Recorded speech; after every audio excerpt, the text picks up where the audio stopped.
Alright nerds, so welcome to our introduction to nuclear chemistry and in particular radioisotopes. Okay, so what's the point? Basically, today you want to be able to recall and have a bit more information on the three types of radiation. We've got alpha, gamma and beta. Now beta kind of changes and becomes beta negative and beta positive, and we're going to talk about those as well as one called electron capture. We're going to define the terms isotope and radioisotope, and we're also going to explain the conditions that could make an atom a radioisotope. Alright, so very quickly, we can draw, the symbol for, we represent the symbol of the atom, or any element, let's get rid of this one, that's crap, we don't need to know about that, with M or E, and A or Z over the side there, okay? Now, we're not going to use E as much, but you might see it in papers. We're not going to use it because I don't want to confuse you with standard reduction potential. Okay, so M is the element symbol. This is the atomic mass number. I'm not going to go over what these terms mean. This is the atomic number. You should know what they mean by now. Okay, so isotopes have differing... So what is an isotope? Well, an isotope is two versions of an element that have different atomic mass numbers, but the same, so that should go there, but the same atomic number. Alright, so that makes sense. So, for example, you have carbon-14 and carbon-12. Both have a Z of 6, but they have different A's, so different atomic mass numbers. Oh, back we go. So radioisotopes, these are the versions of these are the isotopes which are unstable. They're radioactive. Now, what does radioactive mean? Basically, something's radioactive if it emits radiation from the nucleus and decays. So that's not so hard. Here are our three isotopes of hydrogen. Okay, so we've got tritium, deuterium, and protium. Now this one here, this is the radioactive one, and we'll see why it's radioactive in a minute when it comes to the conditions. And I want you to go back and see if you can write down why. So if you write down now, pause and write down why is tritium radioactive. You should be able to answer that by the end of this lesson.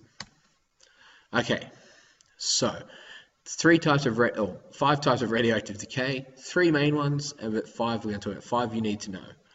Alright, so alpha particles.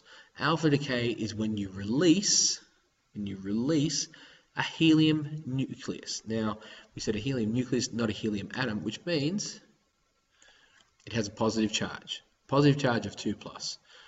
It decreases the atomic mass by 4 because it's got two protons, 2 neutrons, and it decreases the atomic number by 2. And this is our standard or a standard equation for alpha decay. Beta decay. Now we've always talked about beta negative, and things are about to get a bit more confusing, but that's okay. We'll go through it in class and we'll clarify some issues. Beta negative decay is when a beta negative particle is released and an antineutrino is also released. Now, antineutrinos, they tend to go through most matter and not interact, so we're not going to worry about that too much. You can think of that as energy, if you will. The beta particle, the beta negative particle, is essentially an electron. Now, it comes about because one of the neutrons in this nucleus changes, so it goes from neutron, it becomes a proton. Now that gives you a rough charge that we can't have. So it becomes a proton plus an electron.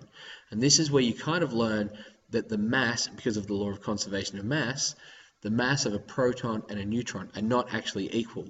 The neutron weighs or has a mass that is that little bit higher so that it accounts for both a proton and an electron. Cool. Now, here we have beta positive decay. Now, beta positive decay is where we lose a positron. This is the opposite or the antiparticle of an electron. If a positron and electron meet each other, they annihilate and disappear. But beta positive decay is when... Okay, so let's have a look here first. Beta negative decay, we can see that the mass number does not change, but the atomic number does. Here, with a beta positive particle, what actually happens is a proton, which has a plus charge, decays into a neutron plus, we'll draw them like this, a beta positive particle. So the charge is still the same on both sides if you add them up, and the mass is still the same because this one actually has a mass of 1, a mass of 0. So the mass is still the same. Alright, so a proton goes into a neutron plus a beta positive particle, and the neutron stays within the nucleus. Electron capture, sometimes a nucleus pulls an electron in, okay, and we'll get to why this might be in a minute. Well, actually, we're going to largely ignore this one after this. It pulls an electron in, so you can see what happens is, see -1 here, 4, this decreases by 1. So it pulls the electron into a proton, and that proton and electron combine to make a neutron, and so the mass stays the same, but the atomic number changes. Gamma decay. Gamma decay only occurs with another form of radiation, in particular alpha, to be honest. That's the one we're mostly talking about here. So alpha decay has to have, so a version of decay must happen for the for the gamma radiation to come off. Gamma radiation is a photon. It is a massless particle, which we will call energy. It is just energy, and it is a ray. And because of this, if we go over here, so because it is mass, because it is mass turning into an electron, so swapping sides, a very, very small amount of mass when we rearrange stuff, a very, very small mass when we rearrange the matter down here, becomes a very, very large amount of energy, because it's mass times speed of light squared, which is whatever, it's a lot. So over here, it becomes a large amount of energy. Here's a quick summary. We're going to move on very quickly. I will point out one thing, and that is, where's my pen gone? Over there. This is referring to beta negative decay. Beta positive is the exact opposite. Okay, so gamma emission companies, yep, we've already talked about that. Okay, so it's a helium nuclei, 4 atomic mass units, 0 mass, 0 charge. The fact that it's got 0 charge means it does, and 0 mass means it does not interact with electric or magnetic fields. It just goes straight through. It also means it has low ionization, but because it's such a high amount of energy, that's when it causes damage. Here's a quick little model of beta decay. So here's the beta particle flying off, but here's the neutron. And this neutron has turned into a proton, and that, just to allow for the difference in charge and mass, has emitted a beta particle. So, and here's the equation for it down there. Alright, so there's two conditions, but one of those conditions can be split into two that make an atom or an isotope radioactive. Okay, so if the neutron to proton ratio is too high, now this should have been written down here, but it's not. So if the neutron to proton ratio is greater than 1.5 to 1, so 1.5 neutrons for every proton, you'll start to have radioactive decay. This is where we get beta negative. Okay, so this extra neutron turns into a proton, and that should stabilize it a little bit. Now, here's an example. We've got iodine. It's going to change into xenon. So that number changes. This number does not. And you see that plus that all adds up.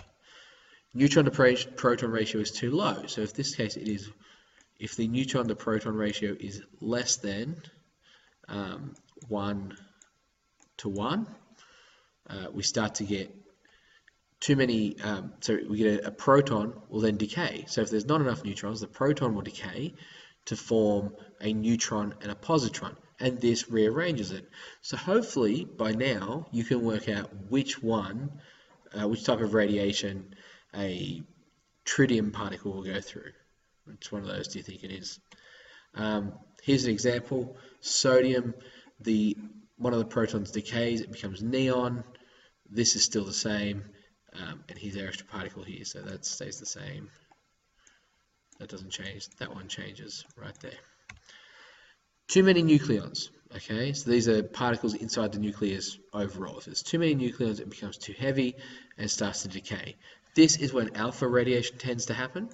Okay, and because we lose the alpha particle, which reduces it by two protons, and the mass by 4, you've lost nucleons and it starts to head towards a more stable environment. This is anything with a proton, anything with an atomic number greater than 83, so not bismuth, which is 83, anything with an atomic number greater than 83 is radioactive, just is. All right, here's a quick example of it, of the calculations that you will have to do. So you've got sulfur, chlorine, plus that. And you'll notice that all these numbers, like with all of our equations, match up on both sides, okay? Now, here's a quick summary, which you'll have seen in class, or will have done a version of in class. Keep this in mind with our entire topic. All right, so that's our intro. That was a long one. Thank you for sticking through.